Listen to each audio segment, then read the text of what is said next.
The Netflix series The Crown has been intriguing audiences since 2016 with its high budget and high drama interpretation of the life and times of the British royal family.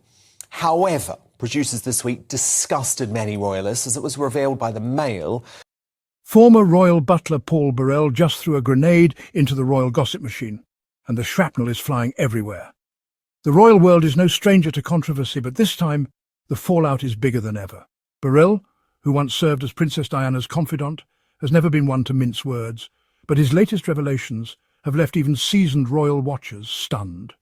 In a jaw-dropping interview, Burrell didn't just spill the tea on Prince Harry and Meghan Markle, he dumped the whole kettle. He's not holding back, and every word is making headlines. The details he's sharing are painting a picture of a royal couple in crisis, and the world is watching every move. So what's he really saying? What's behind all the headlines and soundbites? Let's break it down. According to Burrell, the Sussex brand isn't just struggling, it's crashing in slow motion. That the tragic final moments of the late Princess Diana's life have been brutally recreated for Series 6 during filming in Paris late last year. Despite showrunners promising not to depict the exact moment of the crash impact, shocking leaked images of the mangled Mercedes that was secretly smuggled to Paris under tarpaulin by the film crew have caused outrage as it becomes clear that Netflix value the sick shock factor of Diana's final moments over any sort of dignity or respect for the crash victims and their loved ones. And one of those loved ones, somewhat ironically, has recently spoken about the emotional impact of seeing images of his dying mother in that Paris tunnel back in 1997. All I saw was the back of my mum's head, slumped on the back seat. There were other more gruesome photographs, but I will be eternally grateful to him for denying me the ability to inflict pain on myself by saying that, because that's the kind of stuff that sticks in your mind forever. Which I completely understand, but surely this raises the obvious but uncomfortable question. How on earth can Prince Harry continue to take Netflix's millions as payment for his own projects when they are prepared to exploit his mother's memory for financial and commercial gain, time and again? There's only one person I want to speak to on this. It's Princess Diana's former butler. She described him as her rock, Paul Burrell. Paul, you're obviously a very close friend of the late Princess Diana. How do you feel, firstly, about seeing Netflix recreate the car crash and actually move the car, the mangled wreckage of the car or a fake version of the car to Paris? How has it made you feel, Paul? Well, Dan, I think Netflix have just plunged to new depths and depicting the car crash scene and, in fact, creating a replica of the crashed car is distasteful, it's insensitive, and it's heartless. We all know how the princess died. We don't need to see it portrayed in graphic detail on TV. It's sensationalism at its worst. I thought, actually, that depicting the Queen as a cold, heartless, distant woman was bad enough, and depicting Queen Elizabeth, Queen Mother, as an actress pulled through a hedge backwards when she had such grace and elegance during her lifetime. But this takes the biscuit. I mean, honestly, they're not thinking about any sensibility towards family members or people who love the princess by revisiting that scene in such graphic detail. Had it been your mother, your sister, your daughter, would you want to see that recreated on the screen? No. She was so deeply loved in this country. There are many ways which Netflix could have shown you the princess had died. A flash of light, maybe, something very simple. But to go into such detail, I think it's disgusting. I really do. I would appeal to the producers of The Crown. What was once a global phenomenon, with fans lining up for every new project, is now facing a harsh reality check. The shine has faded and the cracks are starting to show. Once they were the dazzling rebels of Buckingham Palace, now, overexposed, out of touch and apparently out of luck, the public's fascination has turned to fatigue and the couple's every move is met with scepticism instead of support. Burrell says their endless victim narrative has finally backfired. Instead of gaining sympathy, it's alienated even their most loyal supporters.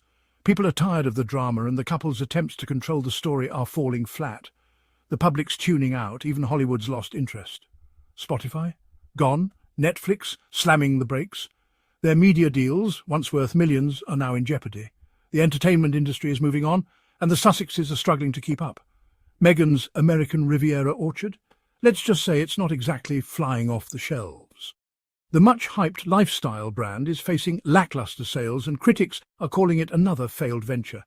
Even the most devoted fans aren't biting. In Burrell's words, they're out of stories, out of fans, and out of options. To do the right thing and delete those scenes, because they shouldn't be seen and they shouldn't be revisited. I mean, look, while I have great sympathy for Prince Harry and the trauma that he continues to suffer around his mother's car crash, I really struggle, Paul, now with the fact that he continues to take the millions and millions of pounds from Netflix, because it feels to me, not for the first time, he is now putting money ahead of morality. Well, that's Harry's game now. Unfortunately, he's got into bed with Netflix, he's got into bed with the devil, and he's taken the money, and quite frankly, he should give all that money back and walk away from it to do the decent thing. Just like he did with Frogmore Cottages, he gave the money back. The money which he used for the taxpayers' money, which he used for Frogmore Cottages, would be returned to him.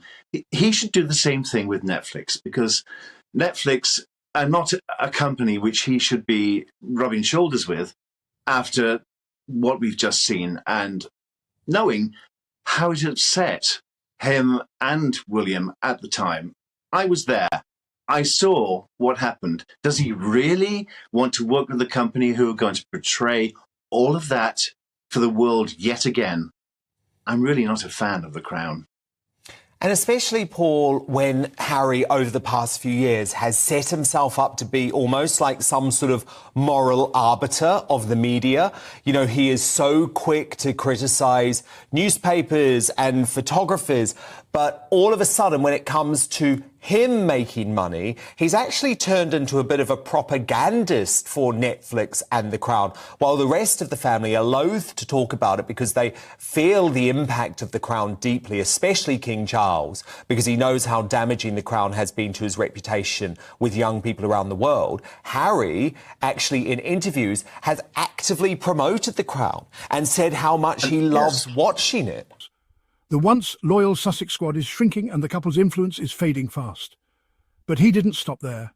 Burrell took things to a whole new level, going beyond the brand and straight into the heart of the Sussexes' personal lives. Burrell went straight for the jugular, their marriage.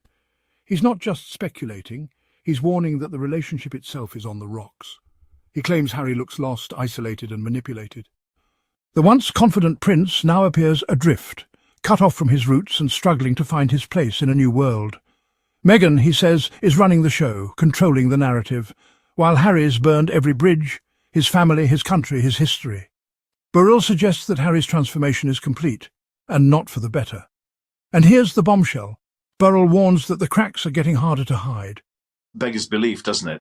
I mean, especially in this coronation year, he's not promoting the family at all. He's sort of taking it apart. And we're watching the dismantling of Harry and Meghan, because their brand, I think, is going to collapse. I don't think it's going to survive, because they are only relevant because they are members of the royal family. They're only relevant because they have royal news to tell. So, how long will that last? And how long do we have to suffer Harry washing dirty laundry in public? Because that's what he's doing. The rest of the family are doing the right thing. They're staying silent. They're having great dignity in silence. And look at Kate and William. Look at the difference between Harry and Meghan on one side of the world and Kate and William on this side of the world.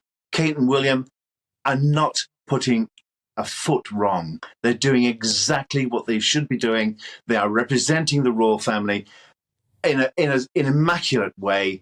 They are, after all, our future king and queen. Indeed. And look, I do have to say, Paul, I think you're right, by the way. I think the brand is completely collapsing. I think Harry and Meghan are becoming a laughingstock in the US, actually. They're not taken as seriously over there as they are here, but they're viewed as a joke because people laugh now about the South Park depiction of their worldwide privacy tour as a joke. But for me, I think what the Netflix deal shows, and this hypocrisy shows, is that they can no longer claim to take the moral high ground as they have for so many years. Because what this proves is that if it's about the big bucks, if it's about the moolah, they will put any morals to one side. And I worry if they come back to Britain, the country which they've rejected and abandoned, I worry what the people of this country might say, because I personally feel that they should stay in America, have a happy life, bring up their children in an American way, and not come back to Britain, because there isn't a place here for them. And I wonder what's going to happen with the coronation coming towards us, whether or not Harry will be brave enough to sit amongst his family members whom he's thrown under the bus. I do think that Meghan will stay in the States. I think she will stay there to look after the children, especially as it's a birthday time. But I honestly think that Harry will come because, you know, he's not the brightest. The tension is visible, and the world is starting to notice. If the cameras go dark, so might the marriage. Their public image and private life are more connected than ever, and without the spotlight, Burrell fears the relationship could unravel completely. I don't see this lasting, he says, unless something changes drastically. The clock is ticking and the stakes couldn't be higher. Look, Paul Burrell isn't just a random commentator. He's been at the heart of royal life for decades, witnessing the highs and lows up close. The guy spent decades inside the royal bubble. If anyone knows what's really going on behind those palace walls, it's him. His insights carry weight, and his warnings shouldn't be ignored. In the royal family, and I think he will come and try and pull it off, because, you know, it's a story which he can then go back to the States and relate in another book or with Netflix or whatever he wants to do. And guess what that's all about, Paul? It all comes down to one thing. Of course it is. It's all about being relevant. And he's only relevant if he has another royal story to tell. What a tragic state of affairs. What a very, it's so sad. I'm very sad about place. It all.